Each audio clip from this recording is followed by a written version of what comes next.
हाय दोस्तों, AST channel में आप सभी का स्वागत है। तो हम आज आपको धार्मिक दर्शन करवाएंगे गुरुद्वारा श्री ज्योति स्वरूप साहब जी के। गुरुद्वारा श्री ज्योति स्वरूप साहब जी के दर्शन करने के लिए हमें मेन फतेहगढ़ साहब लाइन से होकर टी पॉइंट सरहंद से होकर जाना पड़ता है।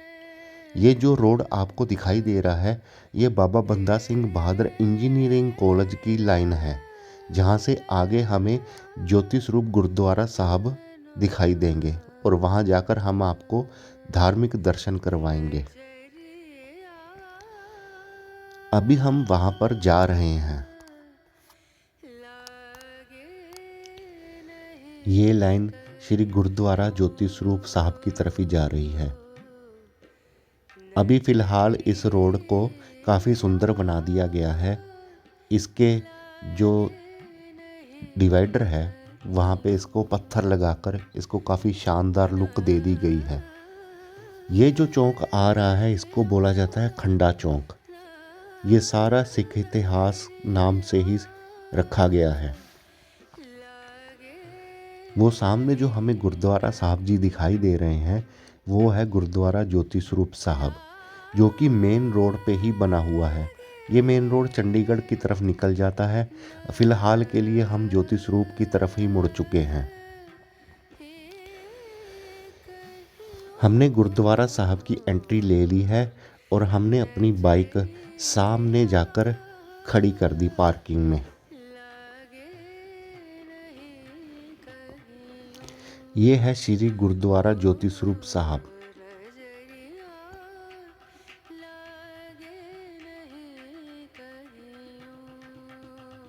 यहाँ पे शहीदी जोड़ दिवस पे बहुत लाखों संगत आती है। कनाडा, अमेरिका और यूके, इंग्लैंड, ऑस्ट्रेलिया, न्यूजीलैंड से भारी संगत यहाँ पे श्री गुरुद्वारा फतेहगढ़ साहब और ज्योति स्वरूप में एकत्रित होती है। अब हम जा रहे हैं गुरुद्वारा साहब जी के अंदर के दर्शन करने के लिए। हमने हाथ मुंह धोआ और उसके बाद हम चले श्री गुरुद्वारा ज्योति स्वरूप साहब जी के गुरुद्वारा जी के अंदर। पिछले पार्ट में हमने आपको दिखाया था कि जहाँ पर छोटे साहिबजादों को दीवारों में चिनवाया गया था और इस पार्ट में इस गुरुद्वारे में संस्कार किया गया था। पंजाब के फतेहगढ़ साहिब जिले में स्थित गुरुद्वारा ज्योति स्वरूप साहब सिख इतिहास में एक अत्यंत पवित्र और भावनात्मक स्थान है। यह वह धरती है जहां सिखों के छोटे साहिबजादों, साहिबजादा जोरावर सिंह जी और साहिबजादा फतेह सिंह जी और माता गुजरी जी के पवित्र पार्थिव शरीरों का अंतिम संस्कार किया गया था। इस स्थान का नाम ही ज्योति स्वरूप है। गुरुद्वारे साहब के अंदर जाने पर हमें पता लगता है कि सामने इस वक्त कीर्तन करके, पाठ करके सोहला साहब और रहरा साहब का पाठ करके गुरु ग्रंथ साहब जी को उनके आराम के लिए सुखासन किया जा रहा था और यहाँ पे सतनाम वाहेगुरु जी का जाप किया जा रहा था। जैसे हमें भी आराम की ज़रूरत होती है, वैसे गुरु जी को भी ज़रूरत होती है। यहाँ 3 महान आत्माओं ने अपने शरीर का त्याग कर परम ज्योति में लीन हो गए। 1704 ईस्वी में मुगल शासकों और पहाड़ी रियासतों ने मिलकर श्री आनंदपुर साहब पर कई महीनों तक घेरा डाला। अत्यंत भूख, पानी की कमी और लगातार युद्धों से व्याकुल स्थिति में गुरु गोबिंद सिंह जी को अपने किले से बाहर निकलना पड़ा। इस अफरा तफरी में परिवार अलग अलग हो गया और गुरु गोबिंद सिंह जी अपने बड़े साहबजादों अजीत सिंह जी और जुझार सिंह जी के साथ चले गए, जबकि माता गुजरी जी और छोटे साहबजादा जोरावर सिंह जी जिनकी उम्र 9 वर्ष और फतेह सिंह जी जिनकी उम्र 7 वर्ष गंगू नामक ब्राह्मण के घर पहुंचे। गंगू, जो कभी परिवार का सेवक हुआ करता था, लालच में आकर उनका सारा सामान और पैसे चुरा लेता है और यहाँ तक कि साहबजादाओं और माता गुजरी जी को नवाब वजीर खान के हवाले कर देता है। यह धोखा सिख इतिहास के सबसे दुखद लेकिन गौरवपूर्ण प्रसंगों की शुरुआत बनता है। साहबजादों को फतेहगढ़ साहब में स्थित थड़ा साहब शहीदी बुर्ज में कैद कर दिया गया। उन्हें धमकाया गया कि वे इस्लाम स्वीकार कर लें, लेकिन दोनों नन्हे वीरों ने दृढ़ता से इनकार किया। उनके यह जवाब इतिहास में अमर है, हम मर तो सकते हैं पर अपना धर्म नहीं बदल सकते।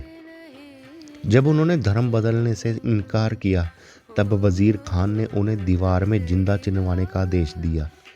इतनी कम उम्र में भी उनका साहस और निर्भीकता अद्भुत थी। वे बिना डरे शहीदी को स्वीकार करते हैं।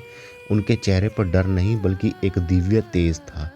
ये घटना पूरे सिख इतिहास में अद्वितीय शौर्य और श्रद्धा का प्रतीक है। जब ये दुखद समाचार कोट किले थड़ा साहब के ऊपर कैद माता गुजरी जी तक पहुंचा तो उन्होंने भी वहीं पर लोक गमन कर लिया। साहबजादाओं और माता गुजरी जी के पार्थिव शरीरों का अंतिम संस्कार इसी स्थान पर किया गया था, इसलिए इसे जगह को गुरुद्वारा ज्योति स्वरूप कहा जाता है। जिन्होंने अंतिम संस्कार किया उनका नाम दीवान टोडरमल जी था। कहते हैं कि उसने सोने की सिक्के बिछाकर उतनी जमीन संस्कार के लिए खरीद ली थी, क्योंकि वजीर खान ने कह दिया था कि जितनी ज़मीन चाहिए सोने के सिक्के तुझे चढ़ाने पड़ेंगे। और बाद में उनका संस्कार करने के बाद दीवान टोडरमल के परिवार और उसको भी शहीद कर दिया गया। यह स्थान दर्शाता है कि यहाँ 3 पवित्र आत्माओं अपनी ज्योति को सर्व ज्योति में माता गुजरी जी और छोटे 2 साहिबजादों को मिला लिया। यह केवल एक ऐतिहासिक जगह नहीं बल्कि सिख धर्म का भावनात्मक केंद्र है। यहाँ आने वाले हर श्रद्धालु के मन में छोटे साहिबजादों की शहादत की यादें ताज़ा हो जाती है। लोग यहाँ आकर उनकी अटूट आस्था, निडरता, सच्चाई प्रमाण करते हैं। हर साल शहीदी जोड़ मेला लाखों संगत को इस इतिहास से जोड़ता है, जिसको शहीदी जोड़ दिवस भी कहा जाता है। आगे इस वक्त आगे आने पर दिखाते हैं हम आपको, ये लंगर हाल है ज्योति स्वरूप साहब जी का। जो सामने आपको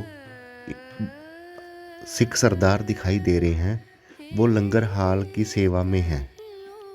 जैसे अंदर किसी ने भोजन किया तो वो बर्तन यहाँ पे रख कर चले जाएगा, तो ये धोने का काम ये सिख संगत ही करती है। इस लंगर के पंडाल में अंदर आकर हमें दिखाई दे रहे हैं कि संगत लंगर छक रही हैं और सेवादार उनको भोजन परोस रहे हैं। और हम ज्योति स्वरूप गुरुद्वारे से बाहर आ गए हैं। हमने माथा टेक लिया, आपको इतिहास बता दिया और ये रही खूबसूरत इमारतें। और हम अब चलते हैं वापस अपने घर की तरफ। ये बाहर का व्यू है जो हम आपको बाहर से वीडियो से दिखा रहे हैं।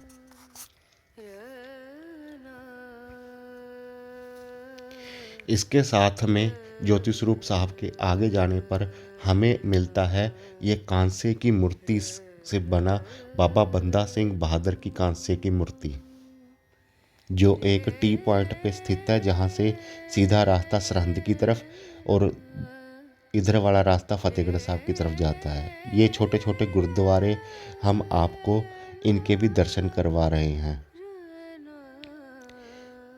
ये फतेहगढ़ साहब के मेन छोटे गुरुद्वारे हैं, जो कि सामने हमें फतेहगढ़ साहब का मेन जहाँ छोटे साहिबजादों को चिनवाया गया था वो गुरुद्वारा फतेहगढ़ साहब ये है बाबा बंदा सिंह बहादुर जी का गेट। तो दोस्तों आज का व्लॉग हम यहीं पर करते हैं ख़त्म, और मेरे चैनल को सब्सक्राइब करना न भूलें।